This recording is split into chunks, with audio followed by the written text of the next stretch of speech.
आज की आधुनिक दुनिया में सफलता का अर्थ धीरे धीरे बहुत संकीर्ण होता जा रहा है। जहां सफलता को केवल धन, पद, प्रतिष्ठा, महंगी गाड़ियां, ऊंचे पैकेज और सोशल मीडिया पर दिखने वाली चमक दमक से मापा जाने लगा है। और इसी कारण आज का मनुष्य बाहर से जितना सफल दिखाई देता है, भीतर से उतना ही अधिक खाली, अशांत और असंतुष्ट होता जा रहा है। क्योंकि उसने सफलता को पाने की होड़ में अपने धर्म, अपने मूल्यों, अपने आत्मबोध और अपने भीतर की शांति को पीछे छोड़ दिया है। जबकि भारतीय दर्शन और विशेष रूप से श्री कृष्ण का गीता संदेश स्पष्ट रूप से कहता है कि सफलता का असली अर्थ केवल प्राप्त करना नहीं, बल्कि सही तरीके से जीना है। धन अपने आप में बुरा नहीं है। श्री कृष्ण कभी ये नहीं कहते कि धन त्याज्य है। वे कहते हैं कि धन साधन है, साध्य नहीं। समस्या तब शुरू होती है जब साधन ही जीवन का लक्ष्य बन जाता है और मनुष्य अपने हर निर्णय को केवल लाभ और हानि के चश्मे से देखने लगता है। तब वो धीरे धीरे अपने धर्म से विचलित होने लगता है। यहाँ धर्म का अर्थ किसी संप्रदाय या पूजा पद्धति से नहीं, बल्कि कर्तव्य, नैतिकता, करुणा, सत्य और आत्मसम्मान से है। आधुनिक सफलता का मॉडल ये सिखाता है कि जीतना है चाहे जैसे भी, जबकि आध्यात्मिक सफलता ये सिखाती है कि जीतो लेकिन स्वयं को खोए बिना। आज लोग ऊंचे पद पर तो पहुंच जाते हैं, लेकिन रिश्तों में असफल हो जाते हैं। वे बैंक बैलेंस तो बढ़ा लेते हैं, लेकिन नींद खो देते हैं।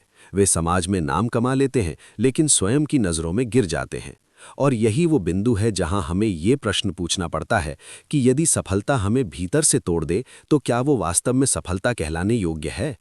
महाभारत इसका सबसे बड़ा उदाहरण है, जहां कौरवों के पास धन, शक्ति, सेना और राज्य था, लेकिन धर्म नहीं था। और पांडवों के पास सीमित संसाधन होने के बावजूद धर्म था। और इतिहास गवाह है कि अंततः विजय उसी की हुई जो धर्म के साथ खड़ा रहा। क्योंकि धन और शक्ति क्षणिक होती है, लेकिन धर्म दीर्घकालीन स्थिरता देता है। आधुनिक मनुष्य ये भूल गया है कि सफलता केवल मंजिल नहीं होती, बल्कि यात्रा भी होती है। और यदि यात्रा में ही आप छल, झूठ, अनैतिकता और आत्मकेंद्रितता अपना लें, तो मंजिल पर पहुंचकर भी आप खाली ही रहेंगे। आज की कॉरपोरेट और प्रतिस्पर्धी दुनिया में लोग ये मानने लगे हैं कि यदि वे नैतिक रहे तो पीछे रह जाएंगे। लेकिन सच्चाई ये है कि जो व्यक्ति अल्पकालिक लाभ के लिए धर्म छोड़ देता है, वो दीर्घकाल में स्वयं को ही नुकसान पहुंचाता है। क्योंकि उसका मन कभी शांत नहीं रहता। वो हर समय डर, असुरक्षा और तुलना में जीता है। जबकि जो व्यक्ति अपने काम में ईमानदार रहता है, अपने सिद्धांतों पर समझौता नहीं करता और अपने कर्म को धर्म मानकर करता है, वो भले ही धीरे आगे बढ़े, लेकिन स्थायी रूप से आगे बढ़ता है। आध्यात्मिक सफलता का सबसे बड़ा संकेत ये है कि व्यक्ति परिस्थितियों के बीच भी संतुलित रह सके। सफलता में अहंकार से और असफलता में आत्मग्लानि से मुक्त रह सके। आज बहुत से लोग धनवान होकर भी भीतर से गरीब होते हैं, क्योंकि उनके पास शांति नहीं होती। वे हर समय और अधिक पाने की लालसा में जलते रहते हैं। जबकि कुछ लोग सीमित साधनों में भी संतुष्ट रहते हैं, क्योंकि उन्होंने ये समझ लिया होता है कि आवश्यकता और लालच में अंतर क्या है। श्री कृष्ण गीता में स्पष्ट कहते हैं कि जो व्यक्ति कर्म करता है लेकिन फल का दास नहीं बनता, वही सच्चा योगी है।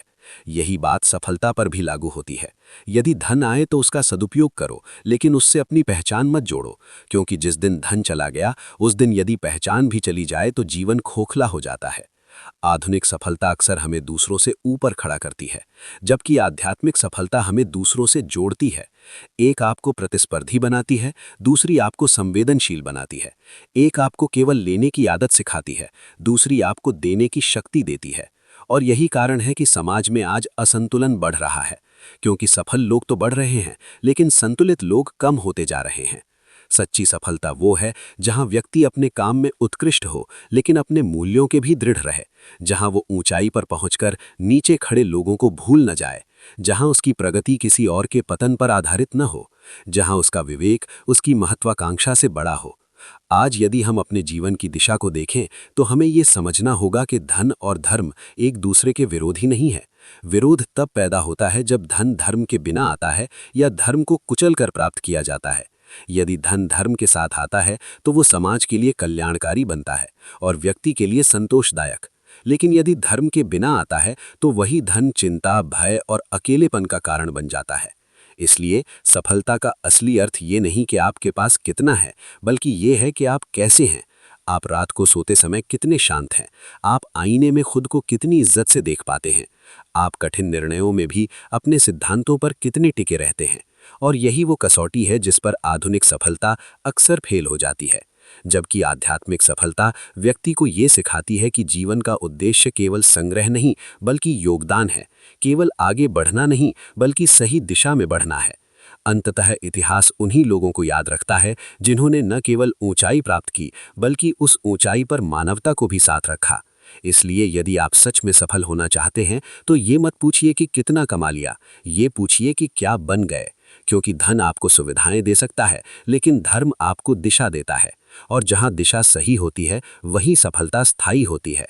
यही कारण है कि सफलता का असली अर्थ धन और धर्म के बीच चुनाव नहीं बल्कि दोनों के बीच संतुलन है।